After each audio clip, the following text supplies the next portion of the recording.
These are trying times for Jaguar.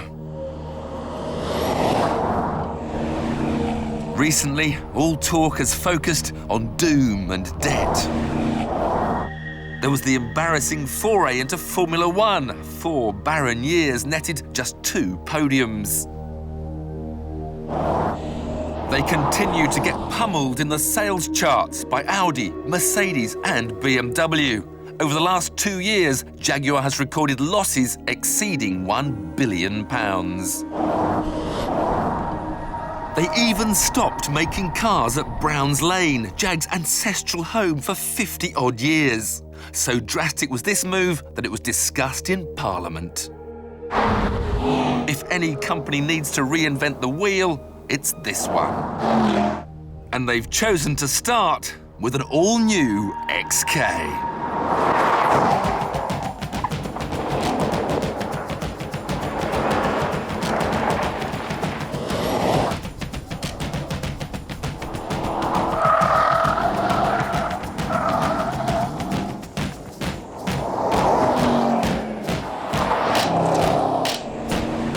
It's amazing to think that the previous XK is now some 10 years old, so we were long overdue a new one.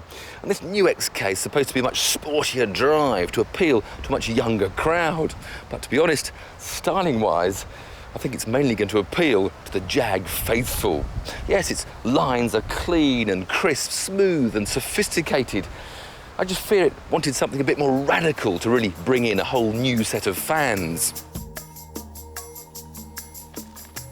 Inside, well, apart from the addition of a new hatchback, the conservative theme continues. Jaguar owners will instantly feel at home, cosseted by plenty of cow and tree. There are some modern-day concessions like touchscreen controls, keyless door entry and an electronic parking brake. Also gone is the famous Jaguar J-gate. Now it's just a sort of reverse L, with all manual gear changes done by paddles.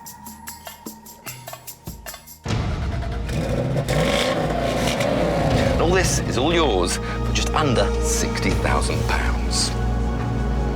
Now, Jaguar reckon when it comes to big sports cars, there are 2 types. Comfy grand tourers like the BMW 6 Series or hardcore handlers like the Porsche 911.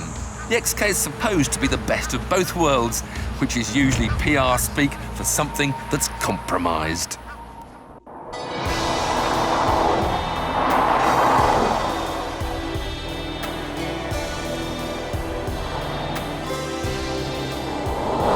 There's only one engine option, a lightly breathed-on version of their trusty old 4.2-litre V8, which purrs away rather too quietly underneath the bonnet.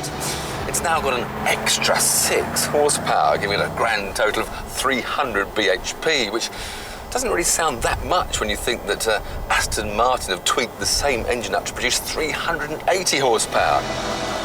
The chassis engineers have done hundreds of laps of the daunting Nürburgring to fine-tune the suspension setup, and it's much improved.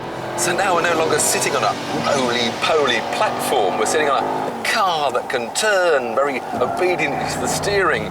We don't have a vicious ride quality, though. It's got just the right amount of feel of the road without ever being jarringly uncomfortable. Steering feel is the same, nicely weighted, although not quite giving me all the feel I'd like. And you occasionally get reminded as the nose pushes wide as you push it into a corner, it understeers off your line. You have to remember that you are still in a big car. This new XK might be lighter, but it's still 200 kilos heavier than a Porsche 911.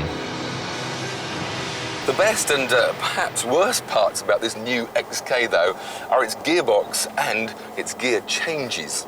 Stick it in S in auto, and you've got the best auto box I've ever driven. On the upshift, it's right on the rev limit, seamless, smooth changes. But even better, when you're braking heavily, it changes down very early, which is very reassuring under braking. Stick it into manual, you've got the same sort of instant gear change. But the only trouble is where they put the pedals. But if I'm teaching performance driving, I'd say you stick your thumbs on the top of the spokes and then you gently wrap your fingers round the back of the steering wheel. Now, if you do that here, you can't get round the back of the steering wheel because the paddles are there. So you put them round the back of the paddles, and then when you start doing any energetic cornering, you keep on making gear changes you didn't want to make. So what are we left with? Well, there's no doubt in my mind that Jaguar can be very proud of this new XK. It's a stylish, fast, comfortable grand tourer in the very best traditions. And perhaps its greatest strength is its smoothness, those smooth gear changes, the smooth ride quality, the smooth steering. It's just that I wanted something, well, something a bit more exciting.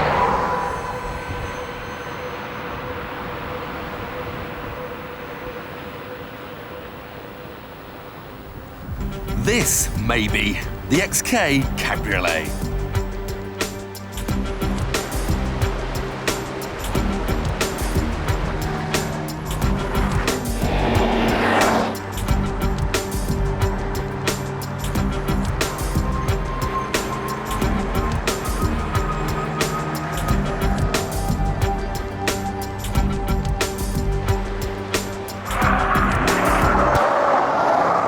Of course, it doesn't really feel that different. It's virtually the same car, apart from the fact they've chopped the roof off.